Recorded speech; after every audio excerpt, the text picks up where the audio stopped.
আমরা চলন্ত ধর্ম বলতে কোনটাকে বোঝাচ্ছি এটা আগে বুঝতে হবে। মানে আমাদের এই গোটা বিশ্ব জগতে এখন মানুষের সংখ্যা প্রায় 750 কোটি। কত কোটি?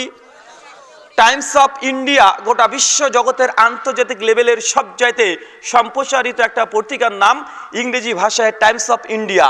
2015 সালের 13ই অক্টোবর পৃষ্ঠা নাম্বার 19 ডান দিকে তারা একটা আর্টিকেল ছাপিয়েছে। তারা বলছে গোটা বিশ্ব জগতে বর্তমান প্রেক্ষাপট 750 কোটি মানুষ আছে।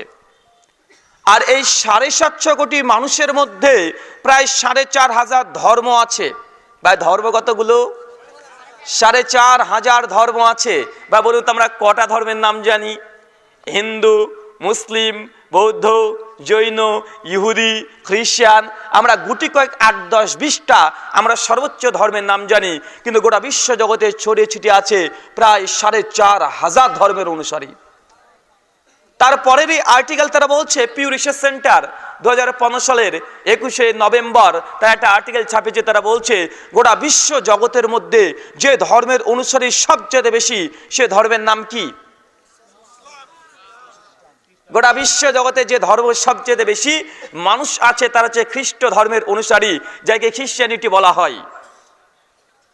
এদের পরিসংখ্যান গোটা বিশ্ব জগতে 220 কোটি। কত কোটি? 220 কোটি আছে খ্রিস্টান গোটা বিশ্ব জগতের মধ্যে। আর পৃথিবীর দ্বিতীয় বৃহত্তর ধর্মের নাম আমরা হতভাগা মুসলিম তথা আমাদের ইসলাম ধর্মের অনুসারী। আমাদের পরিসংখ্যান গোটা বিশ্ব জগতে 168 থেকে 170 কোটি। আলহামদুলিল্লাহ, 2015 সালের রিপোর্ট। পৃথিবীর তৃতীয় বৃহত্তর ধর্মের নাম হচ্ছে হিন্দু ইসলাম তথা হিন্দু ধর্ম, যাদের পরিসংখ্যান আছে 110 থেকে 120 কোটি মানুষ আছে। আর বাকি যতগুলো দেখছেন অন্যান্য ধর্মের অনুসারী এবং কিছু অ্যাথিস্ট আছে তথা নাস্তিক আছে। সার্বিক বোঝা যায় গোটা বিশ্ব জগতে 750 কোটি মানুষ আছে, 4,500 ধর্ম আছে। খ্রিস্টানরা সবচেয়ে বেশি 220 কোটি, 2 মুসলিমরা আছে 170 কোটি, 3 হিন্দুরা আছে 120 কোটি। আর গোটা বিশ্ব জগতের মিডিয়া আজকে যে ধর্মটাকে সবচেয়ে বেশি চ্যালেঞ্জ করে সে ধর্মের নাম হচ্ছে ইসলাম। কোন ধর্ম? আপনি কোনোদিন কখনোই কোনো পত্রিকা সোশ্যাল মিডিয়াতে এ খবর দেখতে পাবেন না যে কোনো বাইবেলকে কোনো একজন মুসলিম বা অমুসলিম তারা বাইবেলকে পায়ের সঙ্গে লাগিয়ে তারা বাইবেলের অবমাননা করছে, অথবা বাইবেলকে আগুন ধরিয়ে দিয়ে জ্বালিয়ে দিচ্ছে, অথবা বাইবেলে থুতু নিক্ষেপ করছে, প্রস্রাব করছে। এমন কোনো খবর 2000 বছরের মধ্যে কোনো জায়গায় দেখা যায় নাই, দেখা যাবেও না। আপনি কখনোই দেখবেন না কোনো মুসলিম হোক বা খ্রিস্টান হোক বা কোনো নাস্তিক হোক, ইসলাম বিদ্বেষী হোক, তারা কখনোই হিন্দুদের ধর্মগ্রন্থ গীতা অথবা বেদকে কখনোই অবমাননা করার কোনো ঘটনা তারা করে না।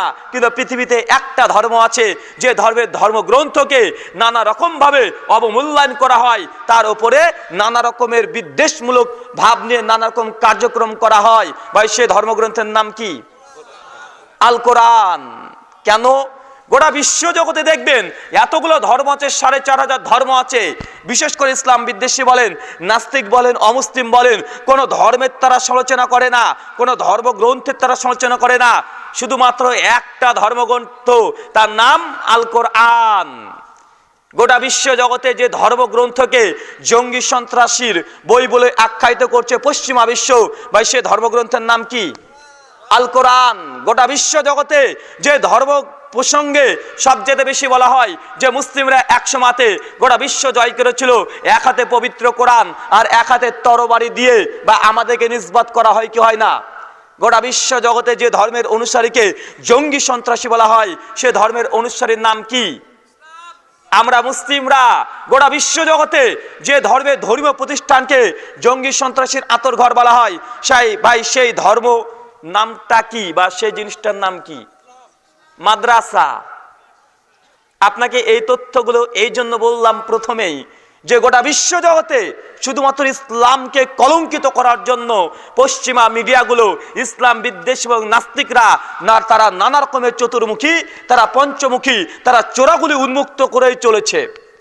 আলহামদুলিল্লাহ, তারপরে গোটা বিশ্ব জগতে পিউ রিসার্চ সেন্টার তারা দাবি করেছে গোটা বিশ্ব জগতে যে ধর্মের অনুসারী সবচেয়ে দ্রুত গতিতে বাড়ছে সেই ধর্মের নামটা ইসলাম। একটা ছোট্ট বিষয় এখানে বোঝা উচিত, একটা জিনিসকে, একটা ধর্মকে সবচেয়ে বেশি কলঙ্কিত করা হচ্ছে কি হচ্ছে না? তার মানে ধর্মের অনুসারী দিন দিন কমে যাওয়ার কথা কি কথা নয়? অবশ্যই কমে যাওয়ার কথা। কিন্তু তারা দিন ইসলাম তথা ইসলামের যত সমালোচনা করছে তত ইসলাম গোটা বিশ্ব জগতে বিজয় লাভ করছে কি করছে না? করছে। এই জন্য তো আল্লাহ সুবহানাহু ওয়া তাআলা বলেছেন, হুয়াল্লাযী আরসালা রাসূলাহুল বিল হুদা ওয়া দীনিল হাক্কি।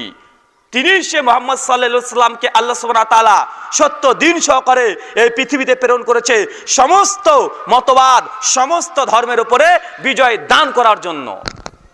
পবিত্র কোরআনের এই কালাম, এই কথা বা গোটা বিশ্ব জগৎ মিলে বা এর সত্যতা প্রমাণ হচ্ছে কি হচ্ছে না? হচ্ছে। এই জন্য আমি একটা কথা বলি, ইসলাম বিদ্বেষী এবং নাস্তিক তারা ভালোভাবেই জানে যে খ্রিস্টান ধর্মের সমালোচনা করে 5 পয়সা নাই। কেন? ভেতরটা পুরোটাই ফাঁপা, কিছুই নাই। ইসলাম বিদ্বেষী নাস্তিকরা এটাও জানে যে হিন্দু ধর্মের সমালোচনা করে লাভ নাই। কেন? ভেতরটা পুরোটাই ফাঁপা। গোটা বিশ্ব জগতের সমস্ত মতবাদকে চ্যালেঞ্জ করতে পারে গোটা বিশ্ব জগতে যতগুলো ধর্ম আছে, একমাত্র শুধুমাত্র ইসলাম।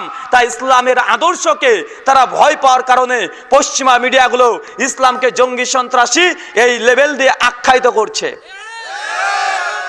আর আমি এই জন্য একটা কথাই বলি, ইসলাম হচ্ছে একটা আতরের বোতলের নাই। কিসের নাই? আতরের বোতলের নাই। এই আতরের বোতলকে আপনি যতই নাড়ানাড়ি করবেন বা রাগ করে যদি একটা জঙ্গলে বা কোনো পাকা জায়গাতে আপনি ফেলে দেন, আতরের বোতলটা যদি ভেঙে যায়, ভাই বলুন তো গন্ধ বের হবে না সুগন্ধি বের হবে? অবশ্যই সুগন্ধি বের হবে। আপনি যতই রাগান্বিত অবস্থায় থাকেন না কেন, যদি আতরের বোতলকে নিচে ফেলে দেন, যদি ভেঙে যায় 100% সুগন্ধি দিয়ে আকাশে বাতাস মুখরিত করবে। ইসলাম হচ্ছে সে আতরের বোতলের নাই। যতই আপনি তাকে নিয়ে খোঁচাখুচি করবেন, যতই গোতাগুতি করবেন, যত ইসলামকে অবমাননা করবেন, যত ইসলামকে কলঙ্কিত করার চেষ্টা করবেন, আতরের বোতলের নাই। যত নড়াবেন ততই গন্ধ না সুগন্ধ আসমানে জমিনে সুভরিত করে দিচ্ছে। তার জন্য পিউ রিসার্চ সেন্টার কোনো মুসলিম নয়, আমেরিকান যারা রিলিজিয়ান ধর্ম নিয়ে গবেষণা করে তারা বলছে ইসলাম যে দ্রুত গতিতে বাড়ছে, এই বেগটা যদি মাত্র 50 বছর টিকে থাকে, মানে 2070 সাল পর্যন্ত এই পৃথিবী যদি জীবিত থাকে, পৃথিবী যদি থাকে, গোটা বিশ্ব জগতের মধ্যে 1 নাম্বার সুপার পাওয়ার ধর্ম হবে ইসলাম। আলহামদুলিল্লাহ। চলন্ত ধর্ম বনাম চূড়ান্ত ধর্ম, শুধুমাত্র যে দিন ইসলামের মধ্যে চলন্ত ধর্ম চূড়ান্ত ধর্ম আছে এমনটি নয়, বরং অমুসলিমদের মধ্যেও অসংখ্য চলন্ত ধর্ম এবং চূড়ান্ত ধর্ম আছে। চলন্ত ধর্ম বলতে আমরা কি বুঝাচ্ছি? মানে মানুষ যেগুলোকে ধর্ম মনে করে পালন করছে কিন্তু আদৌ সেগুলো ধর্ম নয়, এগুলো হচ্ছে চলন্ত ধর্ম, মানে হাওয়াই ধর্ম, দেখে দেখে হয়ে আসছে, এটা চলন্ত ধর্ম। চূড়ান্ত ধর্ম, ধর্মগ্রন্থের আলোকে যারা ধর্ম পালন করে, এটা চূড়ান্ত ধর্ম। কথা বুঝতে পারছেন? চলন্ত ধর্ম যেটা চলছে আমরা দেখছি কিন্তু আসলে ধর্ম নয়। যেমন একটা হিন্দু ঠাকুরকে গিয়ে জিজ্ঞাসা করেন যে দাদা আপনারা যে মূর্তি পূজা করছেন, এই মূর্তি পূজা যে করছেন এর পক্ষে একটা প্রমাণ দেন। আপনি 4টে বেদ ঋক্সাম যজু অথর্ববেদ পড়েন, প্রায় 20,536 খানা মন্ত্র আছে 4টে বেদে। শ্রীমদ্ ভাগবত গীতা পড়েন, 18 খানা অধ্যায় আছে, 700 খানা মন্ত্র আছে। আপনি উপনিষদ পড়েন, 108 খানা উপনিষদ আছে, যার মন্ত্রের সংখ্যা গণনা করে সম্ভব নয়। আপনি রামায়ণ পড়েন, 10,000 শ্লোক আছে। মহাভারত পড়েন, প্রায় 12,000 শ্লোক আছে। শ্রীমদ্ ভাগবত মহাপুরাণ পড়েন, কমপক্ষে 11,900 শ্লোক আছে। সার্বিক যদি গোটা ধর্মগ্রন্থ হিন্দুদের পড়ে পড়ে একদম তন্নমন্ন করে ফেলেন, গোটা ধর্মগ্রন্থ সব পড়ে ফেলেন, মন্ত্রর মধ্যে একটা মন্ত্র পাবেন না যেখানে বলা হয়েছে মূর্তি পূজার অনুমোদন দেওয়া হয়েছে। কিন্তু হিন্দু ভাইরা করছে কি করছে না? করছে। তার মানে বোঝা গেল তারা যে মূর্তি পূজা করছে এটা চলন্ত ধর্ম না চূড়ান্ত ধর্ম? এটা চলন্ত ধর্ম। আর চূড়ান্ত ধর্ম কোনটা?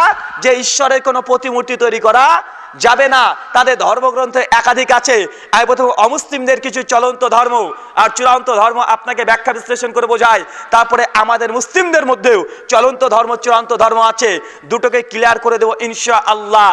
হিন্দুদের যে কোনো ধর্মগ্রন্থ পড়েন, একটা জায়গাতে মূর্তি পূজার অনুমোদন দেয় নাই। শুধু হিন্দু ধর্ম নয়, পৃথিবীতে যতগুলো ধর্ম আছে একটা ধর্মেও মূর্তি পূজার কোনো অনুমোদন নাই, বরং মূর্তি পূজা করলে মানুষকে নরকে যেতে হবে, এই কথা বারবার বলা হয়েছে। হিন্দুর একটা ধর্মগ্রন্থ শ্রীমদ্ ভাগবত গীতা, নাম শুনেছেন?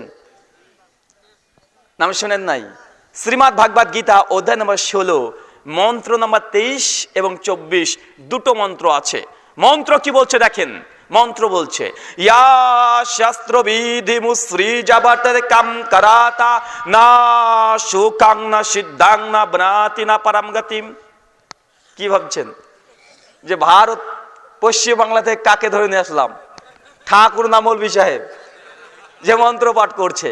মন্ত্র বলছে ইয়া শাস্ত্র বিধি, হে অর্জুন, যারা ধর্মগ্রন্থকে ছেড়ে দিয়ে নিজের খেয়াল খুশি দ্বারা যজ্ঞ করে, পুজো করে, অর্চনা করে, আরাধনা করে, গুণকীর্তন করে, জপ তপ করে, না সুখাং না সিদ্ধাং না ব্রহাতি না পরম গতিম, এই ব্যক্তি কোনো সুখাং মানে সুখ লাভ করতে পারে না, পরম গতিম কখনো মোক্ষ লাভ করতে পারে না।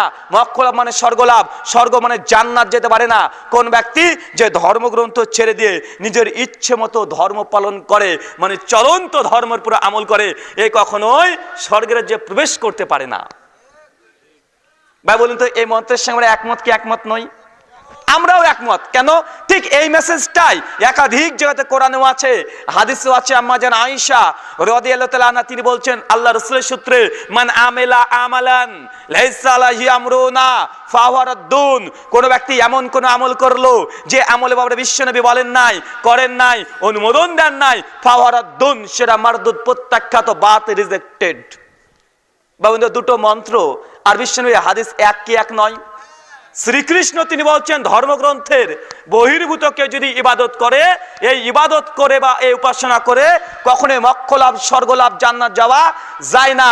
বিশ্বনবী বলছে ইবাদত যদি কেউ করে, আমি যদি অনুমোদন না দিয়ে থাকি, এই ইবাদতটা বাতিল। সহিহ বুখারী হাদিস নম্বর 2697, সহিহ মুসলিম হাদিস নম্বর 1718, সুনান ইবনে মাজাহ হাদিস নম্বর 14, সুনান আবু দাউদ হাদিস নম্বর 4606, মিশকাত হাদিস নম্বর 140। এই পাঁচটা গ্রন্থের রেফারেন্স দিলাম, পাঁচটা যেতে একই বার্তা বিশ্বনবী বারবার বলেছে। তার মানে বুঝতে হবে ধর্মগ্রন্থের আলোকে যে ধর্ম পালন করেন এটা হচ্ছে চূড়ান্ত ধর্ম। আর ধর্মগ্রন্থের বহির্ভূত যে কোনো ইবাদত আমল করেন, ধর্ম পালন করেন, এটা হচ্ছে চলন্ত ধর্ম। চাই সেটা হিন্দুদের মধ্যে হোক, খ্রিস্টানদের মধ্যে হোক, অথবা মুসলিমদের মধ্যে হোক, দুটো ধর্মের মধ্যে, তিনটে ধর্মের মধ্যে এই চলন্ত ধর্ম, চূড়ান্ত ধর্ম আছে।